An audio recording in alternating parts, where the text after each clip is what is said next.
Magandang araw sa inyo mga kapatid. Um, Isang pinagpalang araw sa inyong lahat. Ako nga po pala si Brother Julius.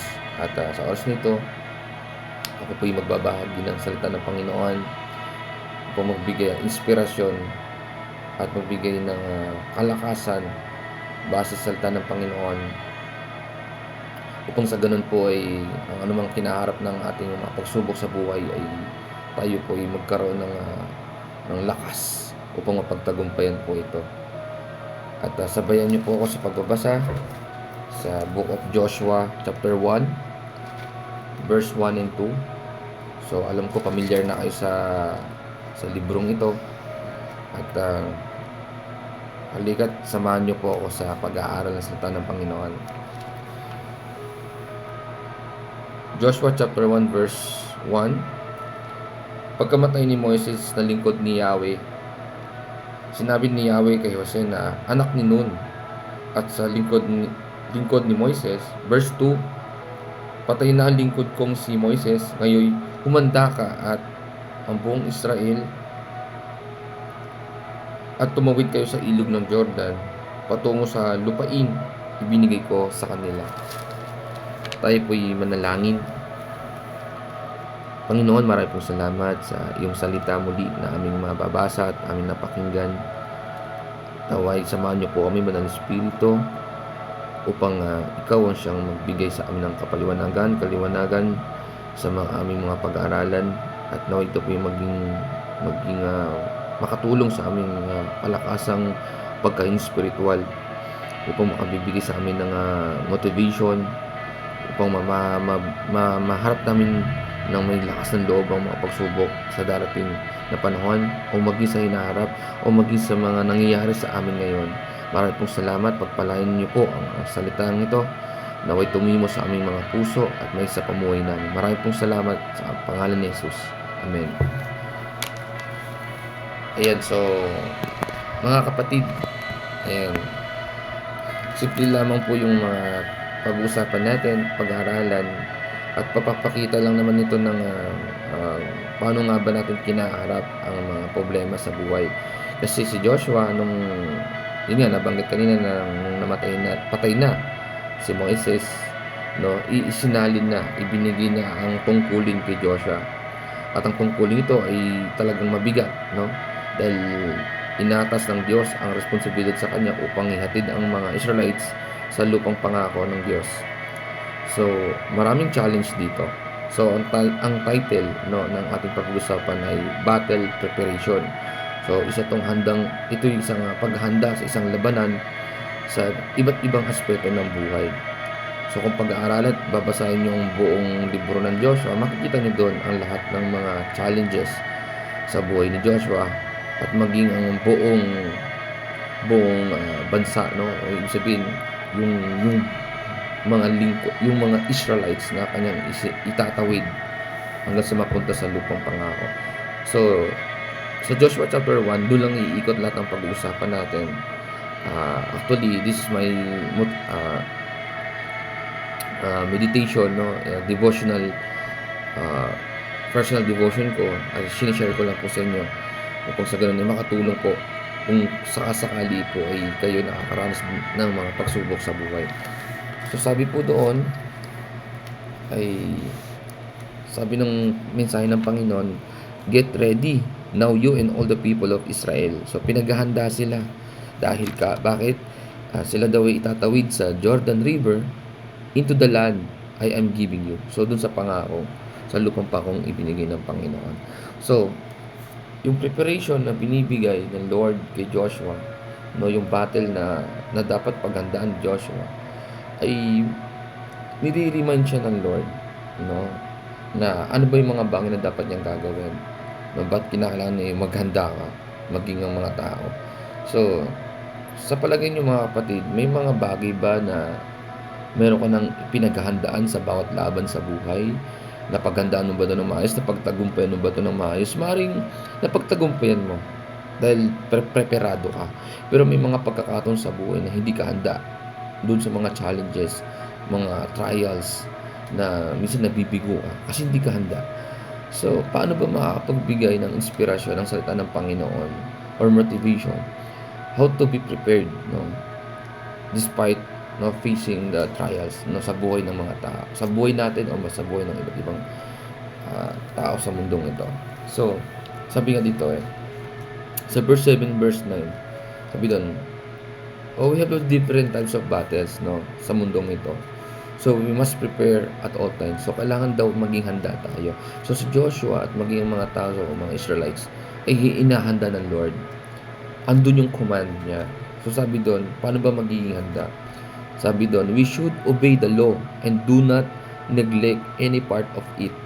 So, binigyan ng challenge ng Lord si Joshua at ang maging mga tao na huwag kalimutan, kaligtaan, no? Huwag kalimutan sundin yung batas, no? Yung law na ibinigay kay Moses at siya namang ibinigay sa kanila. At wag neglect, ibig sabihin na wag kalimutan, no? Sundin ito ang anumang bagay na meron dito kasi bakit ganun na lamang ang pagre-remind ng Diyos pagdating sa kanyang mga salita, no? Maging sa kapanahunan ngayon, gaano ba kaimportante ang salita ng Panginoon na siya laging pinapaalala sa atin na huwag natin siyang kalimutan. Dahil ang salita ng Panginoon ay mabisa at buhay. Dahil marami nang nangyari sa Bible na lagi niyang nire-remind ang mga tao. So maging sa atin man, kung nire-remind tayo ng Lord based on His words, like sa Jeremiah 29:11, lagi natin ginagamit yan, no, na meron siyang magandang plano sa atin, sa ating buhay, sa ating hinaharap. So kailangan, bilang isang unang challenge is, huwag natin kalimutan ng kanyang salita. Amen? So sa pangalawa, we should read His words, no? His scriptures, the Bibles, day and night. So huwag natin kalimutan. Basahin, huwag makaligtaan. Hanggat maaari, day and night daw, sabi, araw-gabi. Si Joshua, yun ang inutos sa kanila. Tayo, talagang nakalimot na. Nakakalimutan na magbasa ng Biblia. Ayaw na magbasa ng Biblia. So kung di natin nababasa ang Biblia, ang salita ng Panginoon, paano natin malalaman kung ano yung dapat natin sundin? Mga bagay na makapagbigay inspirasyon upang maging tama yung magiging desisyon natin sa hinaharap. Sa mga pagpaplano sa mga laban sa buhay, na paano natin mapagtatagumpayan kung walang salita ng Panginoon? Marami nabubuhay sa mundo na hindi naniniwala sa Diyos at napagtatagumpayan nila yung mga bagay-bagay. Pero di ibig sabihin na magaling ka na at malakas ka na. Darating sa punto na talagang manghihina ka. So paano natin masasabi na ang salita ng Diyos ay mabisa? So marami na rin nagpapatunay na sa kabila ng pagsunod at pag-aaral nila ng salita ng Panginoon, marami sila na pagtagumpayan kasi dahil kasama nila ang Diyos. Hindi lamang sa mundong ito, maging sa mga susunod pa sa kabilang buhay, andun yung pangako ng Panginoon. So walang dahilan kung bakit hindi natin susundin. Dahil andun lagi ang promises ng Lord. So yung pagbabasa at pagsunod dito ay napaka-importante. So number 3, we should be strong and courageous. Aanin natin yung pagbabasa araw-araw. Aanin natin yung pagsunod dito.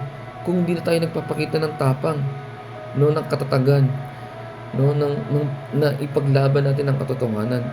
Minsan, tayo yung pinagkatiwalaan sa kanyang salita, pero nakikita sa atin yung kahinaan. So dapat sa kabila na tayo yung pinagkatiwalaan sa kanyang salita, na ipapakita natin na paano tayo nagiging matapang sa lahat ng pagsubok, sa lahat ng hamon sa buhay, no? Paano natin kaharapin ang mga taong nagtutuligsa sa atin, sa ating pagsunod sa Kanya, kung hindi tayo nagiging matapang, no? Marami sa ating kumukutya na kung ano-ano, na kesyo nagbago tayo dahil iba, para sa kanila, sa paningin nila mali. Pero sa paningin ng Panginoon, nakalulugod na tayo sumusunod sa kabila ng maraming pagsubok ng dagok sa buhay. Diba? Walang masama sa pagsunod. Dahil bakit ka mo? Sabi nung nag-post sa Facebook, bakit daw ang daming bawal na binibigay ng Panginoon? Ba't nagpupuri pa raw ang mga tao sa Kanya? Ba't sa dami ng mga pinagbabawal ng Diyos na hindi ginagawa ng tao, bakit pa rin siya binibigyan ng kapurihan? Ang sagot ba naman ng taong ito, sabi dito, ay, dahil maraming bawal na binibigay ng Panginoon ang nagbe-benefit sa mga tao. Why? Wala namang ibinigay na bawal ang Diyos na ikinapahamak ng lahat. Amen? Merong bawal pero ang benefits tayo. Dahil napapabuti ang buhay natin eh. Nagbibigay siya ng reminders na, anak, huwag mong gawin ito. Diba? Sinasabi sa Hebrews na the more na dinidisiplina niya ang tao, ang kanyang mga anak, ay mas lalo niyang minamahal. So, ganun kabuti ang Panginoon sa atin. Amen. So, sa laban ng buhay, hindi natin dapat nakakalimutan o nakakaligtaan ng pagbabasa ng kanyang salita. Sinusunod natin ito. At the same time, nagiging matapang tayo sa katwiran, sa katotohanan. Amen. At ito pangako ng Panginoon kay Joshua, maging sa atin. Verse 5, Joshua, no one will be able to defeat you as long as you live.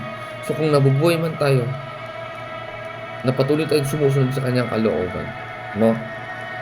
Ang pangako ng Panginoon, I will be with you and I will never abandon you. So kung ikaw man kapatid, pagpatuloy mo yan, sumunod tayo sa kalooban ng Panginoon. Dahil ang pangako ng Diyos, hindi niya tayo pababayaan, hindi niya tayo hayaang mapahamak. Dahil ang pangako doon kay Joshua sabi doon, no one will be able to defeat you. Kapatid, kahit sino pang kalaban natin, basta kampi natin ng Diyos sa lahat ng laban, hindi tayo matatalo. No one, sabi doon, no one will able to defeat us.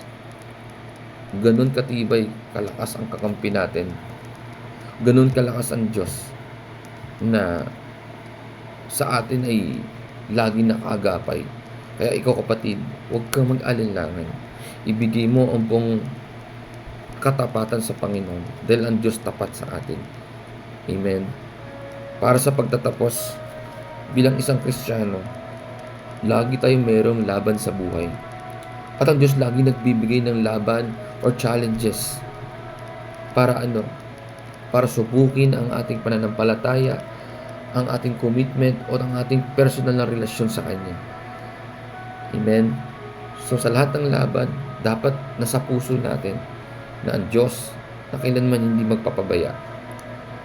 Basta na nasusunod natin ang Kanyang kalooban sa lahat ng pagkakataon. Amen. So sana kapatid, nakatulong sa iyo ang salita ng Panginoon sa oras na ito upang mapagtagumpayan mo ang lahat ng pagsubok na iyong kinaharap. Tayo po'y manalangin. Panginoon, sa oras na ito, sa lahat ng pagkakataon, anuman pong bagay na kinaharap namin na pagsubok, kung kami po'y nahihirapan, Lord, kailangan ka namin. Kailangan po namin ng iyong salita. Kailangan po namin ng iyong patnubay. Kung paano mo sinabihan si Joshua at maging mga Israelites na hindi mo sila pabayaan nung wala sino man na makakatalo sa kanila. Lord, I will accept your words. Pinangahawakan ko ang iyong salita na hindi mo kami pababayaan, Panginoon. Walang sino man na makakatalo sa amin. Kahit batuhin pa kami ng iba't ibang mga pagsubok, hindi kami matitinag sapagkat ikaw ang aming pundasyon ng aming pananampalataya, pundasyon ng aming lakas, pundasyon ng aming pag-asa. Dahil ikaw ang Diyos na makapangyarihan sa lahat. Marami pong salamat, Panginoon. Sa oras nito, I ask forgiveness, O God. Patawarin niyo po kami sa aming mga pagkakasala. Kung minsan kami po ay nagkukulang na sa inyo. Nawawalan naman na po kami ng gana sa pagbabasa ng Biblia. Nawawalan na po kami ng oras sa pagbabasa ng iyong salita. At hindi na namin nasusunod ang iyong kalooban. Lord, marami pong salamat sa pagpapahayag mo sa oras na ito na kami ay bigyan ng paalala na hindi niyo mo po kami iniwan sa lahat ng pagkakataon. Marami pong salamat, Lord, sa iyong pagpapala ng iyong grasya, ng iyong pag-ibig at ang pagpapatawad, Panginoon. Marami pong salamat, Lord. Ito po ang aming panalangin sa pangalan ng aming Panginoon Jesucristo. Amen.